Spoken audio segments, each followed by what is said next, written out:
नमस्कार.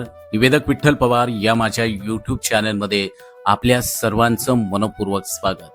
महिला मेळाव्याचं तडफदार आणि प्रेरणादायी भाषण कसं करावं याबद्दलची माहिती आणि मार्गदर्शन करणारा हा यूट्यूब व्हिडिओ शेवटपर्यंत पहा. व्हिडिओला सुरुवात करण्यापूर्वी आपल्या सर्वांना या निमित्तानं मी आवाहन करतो की तुम्हाला उत्तम सूत्रसंचालक आणि प्रभावी वक्ता व्हायचं असेल तर निवेदक विठ्ठल पवार या यूट्यूब चॅनलला आता सबस्क्राईब करा, कारण इथं दररोज नवनवीन मार्गदर्शन आणि मोफत टिप्स दिल्या जातात घर बसल्या. आणि दररोज भाषणाला सुरुवात करतोय. मंचावर उपस्थित सन्माननीय मान्यवर आणि आजच्या या भव्य दिव्य महिला मेळाव्याला उपस्थित असलेल्या माझ्या सर्व आदरणीय माता भगिनींनो, सर्वांना माझा सप्रेम नमस्कार. जिच्या हाती पाळण्याची दोरी ती जगाला उद्धारी, ही फक्त एक जुनी म्हण नाही तर हे एक त्रिकालबाधित सत्य आहे. आणि आज या महिला मेळाव्याच्या निमित्तानं तुमच्यासारख्या हजारो रणरागिणींसमोर उभे राहून संवाद साधण्याची संधी मला या ठिकाणी मिळाली. हा मी माझा मोठा सन्मान बहुमान समजतो. मित्रांनो आणि मैत्रिणींनो, आजचा हा मेळावा म्हणजे केवळ एकत्र येऊन वेळ घालवण्याचा कार्यक्रम नाही, तर हा मेळावा आहे स्त्री शक्तीचा मोठा जागर आहे.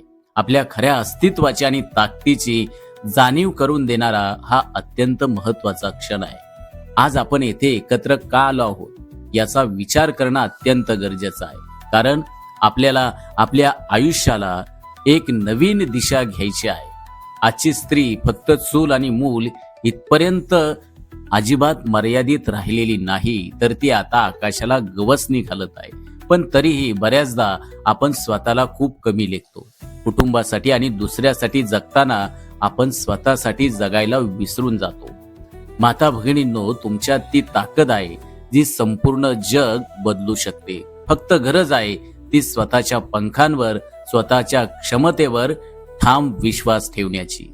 स्वतःची खरी ताकद ओळखली की जगातली कोणतीही गोष्ट अशक्य वाटत नाही. आणि याच आत्मविश्वासाच्या जोरावर प्रत्येक स्त्रीनं स्वतःच्या पायावर उभं राहणं आजच्या काळात अत्यंत गरजेचं बनलं आहे. मग तो घर बसल्या केलेला एखादा छोटासा व्यवसाय असो, शिवणकाम असो किंवा एखादी मोठी नोकरी असो, स्वतःचे 2 पैसे स्वतः कमवणं तुम्हाला एक वेगळाच आणि भक्कम आत्मविश्वास देते. कोणासमोरही हात न पसरता स्वाभिमानानं जगण्याची ती एक अत्यंत मोठी ताकद आहे. आर्थिक स्वातंत्र्य हे स्त्रीला समाजात मानाचं स्थान मिळवून देते आणि तिला खऱ्या अर्थानं स्वतंत्र बनवते. पण हे स्वातंत्र्य मिळवताना आपण एकमेकींना खंबीर साथ देणं हे सुद्धा तितकंच आवश्यक आहे. एक स्त्री जेव्हा दुसऱ्या स्त्रीच्या पाठीशी खंबीरपणे उभी राहते तेव्हा जगातली कोणतीही अडचण त्यांना कधीच हरवू शकत नाही. आपण एकमेकींच्या चुका काढण्यापेक्षा एकमेकींच्या चांगल्या कामाचं मन मोकळेपणानं कौतुक करायला शिकलं पाहिजे. एकमेकींना पुढे जाण्यासाठी प्रोत्साहन दिलं पाहिजे. जेव्हा आपण सर्वजणी एकमेकांच्या ईर्ष्या आणि हेवेदावे सोडून एकत्र येऊ तेव्हाच खऱ्या अर्थानं आपला आणि आपल्या संपूर्ण समाजाचा विकास होईल. अर्थात या प्रवासात आयुष्यात आपल्याला अनेक अडचणी आणि संकटे येणारच आहे, पण त्या संकटांना घाबरून कधीही मागे हटू नका. छत्रपती शिवाजी महाराजांसारखे रयतेचे राजे घडवणाऱ्या राष्ट्रमाता राजमाता मासाहेब जिजाऊंचा आणि समाजाचा रोष पत्करून शिक्षणाची दारं खुली करणाऱ्या क्रांतीज्योती सावित्रीमाईंचा तोच धगधगता वारसा तुमच्या रक्तात आहे. त्यामुळे कोणत्याही संकटासमोर हार मानू नका, तर संकटाच्या छाताडावर पाय देऊन समर्थपणे उभे राहा. संकट ही आपल्याला कमकुवत करण्यासाठी येत नाहीत, तर अधिक कणखर बनवण्यासाठी येत असतात. हे कायम तुम्ही लक्षात ठेवा.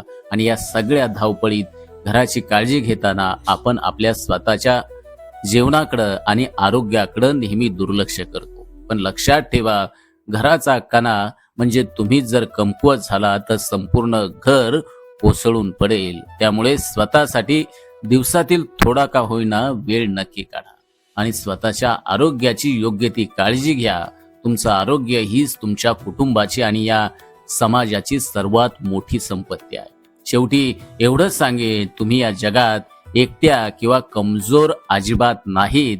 आज या मेळाव्यातून आपण एक नवीन ऊर्जा एक नवीन दिशा आणि एक नवीन वादळी आत्मविश्वास घेऊन बाहेर पडणार आहोत. आजपासून स्वतःला कधीही कुणापेक्षा कमी समजू नका. स्वतःच्या हक्कांसाठी लढायला शिका, अन्यायाविरुद्ध आवाज उठवायला शिका आणि या जगात स्वतःची एक अत्यंत तेजस्वी ओळख निर्माण करा. तुमचं कर्तृत्व आणि तुमची जिद्द अशीच वाढत राहो. तुमच्या सर्व स्वप्नांना मोठं बळ मिळो, याच तुम्हाला सर्वांना मनापासून खूप खूप शुभेच्छा देतो. जय हिंद, जय महाराष्ट्र. स्त्री शक्तीचा विजय असो. सूत्रसंचलन आणि भाषण आणि संवादाच्या अशा नवनवीन अभ्यासपूर्ण आणि दमदार मार्गदर्शनासाठी निवेदक विठ्ठल पवार या यूट्यूब चॅनेलशी आपण कायम जोडलेले राहा. त्यासाठी तुमचं प्रेम, तुमचा पाठिंबा मला नेहमीच नवनवीन विषय मांडण्यासाठी खूप मोठी प्रेरणा देत आहे. चला तर मग लवकरच भेटूया अशा एका नवीन आणि प्रेरणादायी भागांमध्ये. तोपर्यंत नेहमी सकारात्मक राहा, सराव करत राहा, प्रत्येक पंचावर स्वतःचा वेगळा ठसा उमटवत राहा. त्यासाठी आपल्याला मनपूर्वक शुभेच्छा. धन्यवाद. जय हिंद, जय महाराष्ट्र.